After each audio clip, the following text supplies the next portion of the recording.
Assalamualaikum sahabat FB semua. Sempena sambutan Hari Isra' dan Mi'raj pada kali ini, Ustaz ingin kongsikan serba sedikit kisah pengembaraan Rasulullah sallallahu alaihi wasallam semasa peristiwa Isra' dan Mi'raj.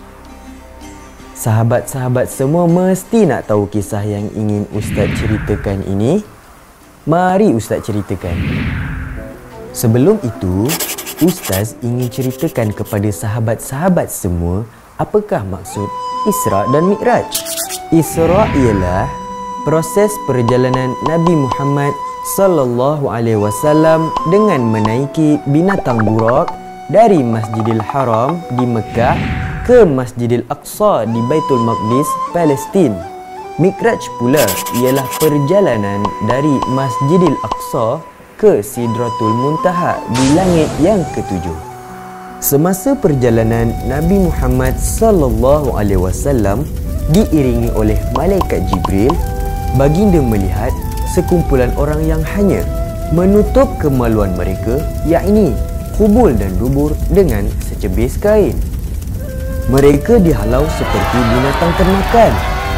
Mereka makan bara api dan batu dari neraka Jahannam.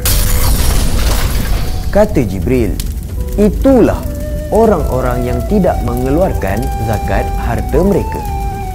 Jadi peringatan untuk sahabat-sahabat semua, tunaikanlah zakat kerana zakat itu menyucikan harta dan juga mengelakkan kita semua daripada azab api neraka. InsyaAllah, semoga pemberian kita semua memberi manfaat berterusan untuk mereka yang memerlukan. Selamat berzakat ya. Untuk maklumat lanjut, sahabat semua boleh menghubungi talian zakat kami di 1800 88 7771.